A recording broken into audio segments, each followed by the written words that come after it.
حضرت مالک بن دینار فرماتے ہیں میں توبہ کرنے سے پہلے بہت بڑا شرابی تھا. میری 2 سال کی بیٹی تھی. میں شراب پینے لگتا تھا تو میری شراب گرا دیتی تھی.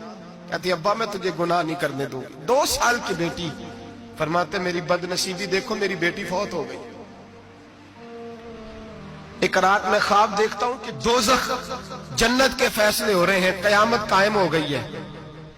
میرے لیے دوزخ کا حکم آ گیا. میرے پیچھے ایک بڑا سا اژدہا, بڑا سا سانپ بھاگنے لگا. فرماتے ہیں میں دوڑتا جا رہا ہوں, ایک بزرگ نظر آئے. میں نے کہا مجھے بچانا. کہنے لگے بیٹا میں کمزور ہوں, میں نہیں بچا سکتا. کہتے ہیں مجھے میرا اشارہ کیا, کہنے لگے پہاڑ کی طرف جا شاید تو بچ جائے. کہتے ہیں میں پہاڑ کی طرف جا رہا تھا تو وہاں سے بیٹی آ رہی تھی. میری بیٹی دوڑتی آئی, میری گود میں بیٹھی اور اژدہے سے کہنے لگی دفع ہو جا, تو میرے ابو کو نہیں جلا سکتا. کہتے ہیں وہ 2 سال کی بیٹی کی آواز سن کے وہ اژدہا بھاگ گیا. میری گود میں بیٹھ خواب دیکھنا, میری داڑھی سے کھیلنے لگی. کہنے لگی ابا میں تجھے منع کرتی ہوں نا شراب نہ پیا کر. شراب. تو میں نے کہا بیٹے یہ کیا ہے سارا کچھ. کہا ابا جی یہ تیرے برے عمل ہے جو اژدہا بن. تو بزرگ کون تھے؟ کہنے لگے بیٹے ابا جی وہ آپ کا نیک عمل ہے اور وہ کمزور بڑا تھا, آپ کو بچا نہیں سکا. ابا جی بس کر دیں, بس کر دیں. اب آپ برے کام نہ کریں, آپ توبہ کر لیں. جو پچھلے گناہ ہو گئے میں اللہ کی بارگاہ میں سفارش کروں گی, رب آپ کے معاف کر دے گا. مالک بن دینار فرماتے ہیں میری آنکھ کھلی تو میں پکی توبہ کر گیا.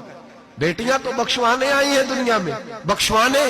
اور یہاں لوگ فخر کرتے ہیں, فخر سے بتاتے ہیں, کہتے ہیں میرے بیٹے کے 15 رشتے ہیں, شاید مجھے قرآن اندازی کرنی پڑے. شرم کر, حیا کر.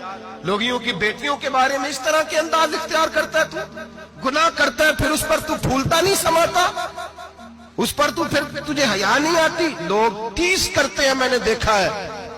بہن کے بھائی کو تکلیف دیتے ہیں, بیٹی کے باپ کو تکلیف دیتے ہیں, اذیت پہنچاتے ہیں. ڈرنا چاہیے رب. گناہ کرتے ہو پھر فخر بھی کرتے ہو, شرم آنی چاہیے. مذاق اڑاتے ہیں لوگ, غریب کا, کالے کا, چھوٹے قد والے مذاق اڑاتے ہیں.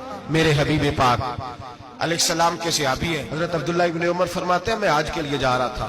محدث ابن جوزی نے لکھا ہے باتیں رستے میں ایک جگہ میں نے پڑاؤ کرنا چاہا. علاقہ بڑا چٹیل تھا, بڑا سخت تھا. میرا ارادہ بنا کہ میں, اور لوگ مذاق پہ فخر کرتے نہیں, بعد میں آ کے سناتے نہیں میں نے یہ کیا. آج اس گناہ پر فخر نہیں کیا جاتا.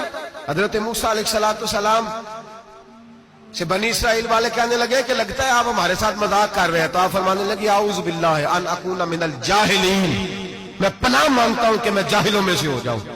جاہل لوگ مذاق کرتے ہیں. اعوذ باللہ ان اکون من الجاہلین, پہلے اس بارے میں کہا گیا جاہل ہے جو کسی کا مذاق اڑائے, جو کسی کے رنگ کا, قد کا, برادری کا, غربت کا مذاق اڑائے وہ جاہل ہے. قرآن مجید نے کہا, میں نہیں کہہ رہا.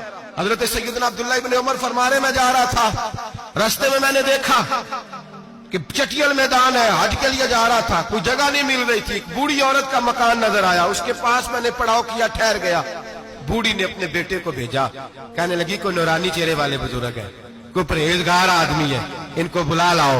اپنی ڈرائنگ روم میں بیٹھک میں سلا لیتے. کہتے مجھے وہ لے آئے, بیٹھک میں سلایا. آدھی رات کا وقت ہوا تو اچانک ایک آواز چلانے کی, جیسے کسی کو درے مارتا ہے وہ چلاتا, شنن ما شن مشکیزہ. کدھر ہے مشکیزہ؟ کہاں گیا مشکیزہ؟ لاؤ مشکیزہ. پھر کوئی مارتا ہے, پھر مشکیزہ, آیا مشکیزہ. کدھر گیا مشکیزہ؟ فرماتے ہیں کوئی روتا ہے, مشکیزہ مشکیزہ پکارتا ہے. حضرت جناب سیدنا عبداللہ ابن عمر فرماتے ہیں میں اٹھا, ادھر دائیں بائیں دیکھا, باہر نکلا, کوئی بندہ نظر نہیں آتا. چیخنے کی آواز, چلانے کی آواز, تڑپنے کی آواز. میرا دل کانپے, اے اللہ کس پہ عذاب ہو رہا ہے. فرماتے ہیں دن کا اجالا نکلا. نماز فجر کے بعد میں نے بوڑھی کو بلایا. میں نے کہا اماں سو نہیں پایا ساری رات. اماں کہنے لگی تجھے مشکیزے کی آواز آتی ہوگی, تجھے کسی کے مار کھانے کی آواز آتی ہوگی. میں نے کہا ہاں کیا ہوا؟ کہنے لگی تمہارے کمرے کے بالکل پیچھے میرے شوہر کی قبر ہے, وہ اپنی قبر سے مشکیزہ چلاتا ہے. ساری رات اس کو عذاب ہوتا ہے. بڑی دعائیں کراتی ہوں, تو بھی دعا کر, اسی لیے بلایا ہے. اللہ اس کی مشکل آسان کر دے, قبر کا عذاب اٹھ جائے. تو میں نے کہا اماں اس کی غلطی کیا ہے؟ کہنے لگی ایک پیاسا آدمی دوڑتا ہوا ہمارے گھر آیا. برسوں پرانی بات ہے, پتہ نہیں شیر پیچھے تھا, ڈاکو پیچھے تھے, کیا تھا, دوڑتا ہوا آیا.